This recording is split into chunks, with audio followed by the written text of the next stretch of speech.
రూపాయలు ఇన్వెస్ట్ చేస్తే 10,000 ప్రాఫిట్ వస్తుందంటే మీరేం చేస్తారు? ఇన్వెస్ట్ చేస్తారా? ఆగండి. సేమ్ ప్యాటర్న్లో చాలా ఎర్నింగ్ యాప్ చాలా మంది జనాల్ని మోసం చేస్తున్నాయి. ఇదే తరహాలో వచ్చిన ఒక కొత్త ఎర్నింగ్ యాప్ గురించి చూద్దాం. అదే ఎఫ్పిటి ఎర్నింగ్ యాప్. సో ఈ యాప్లో ఏంటంటే డిఫరెంట్ టైప్ ఆఫ్ టాస్క్లు ఉంటాయి. మీరు ఈ టాస్క్లు కంప్లీట్ చేస్తే మనీ ఎర్న్ చేయొచ్చు. రిఫరల్ ఉంటుంది, రిఫరల్ చేసి మీరు మనీ ఎర్న్ చేయొచ్చు. అండ్ ఆల్సో రీఛార్జెస్ అనే ఆప్షన్ ఉంటుంది, రీఛార్జ్ చేసినా కూడా మీరు మనీ ఎర్న్ చేయొచ్చు. అండ్ ఈ యాప్ వాడటం వల్ల 4 రెడ్ ఫ్లాగ్స్ అయితే ఉన్నాయి. ఒక్కసారి కేర్ఫుల్గా వినండి.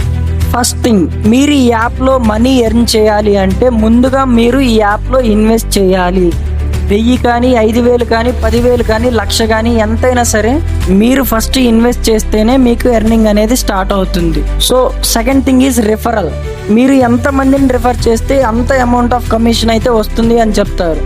బట్ మీరు రిఫర్ చేసిన వాళ్ళకి ఏదైనా మనీ లాస్ అయితే ఎవరిని అడుగుతారో ఒక్కసారి థింక్ చేయండి. Third thing is withdrawal issue. మీ అకౌంట్లో 20,000 చూపిస్తుంది, కానీ అది విత్డ్రాల్ చేయాలంటే మీరు ఖచ్చితంగా 2,000 ఇన్వెస్ట్ చేస్తేనే మీరు విత్డ్రాల్ చేసుకోవచ్చు అని చూపిస్తుంది.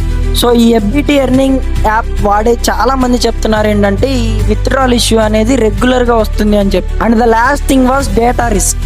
మీరు మీ ఫినాన్షియల్ లాస్తో పాటు మీరు ఏదైతే పర్సనల్ డేటా షేర్ చేశారో, ఆధార్ కార్డు కానీ పాన్ కార్డు కానీ బ్యాంక్ డీటెయిల్స్ కానీ, సో మీ పర్సనల్ డేటా కూడా రిస్క్ అయ్యే ఛాన్సెస్ ఉన్నాయి. మీరు ఈ యాప్లో ఇన్వెస్ట్మెంట్ చేద్దాం అనుకుంటే ఒక్కసారి థింక్ చేయండి. మీరు చాలా ఇయర్స్గా కష్టపడ్డ డబ్బు ఒక్కరోజు ఒక్క నిమిషంలో స్కామ్ అయితే మీకు ఎలా అనిపిస్తుంది? ఇన్వెస్ట్ చేసే ముందర ప్లీజ్ థింక్. అండ్ మీలో ఎవరైనా ఎఫ్బిటి ఎర్నింగ్ యాప్ ఆల్రెడీ వాడి ఉంటే దాని నెగిటివ్స్ ఏమైనా మీకు ఐడెంటిఫై అయితే ప్లీజ్ కామెంట్. జై హింద్.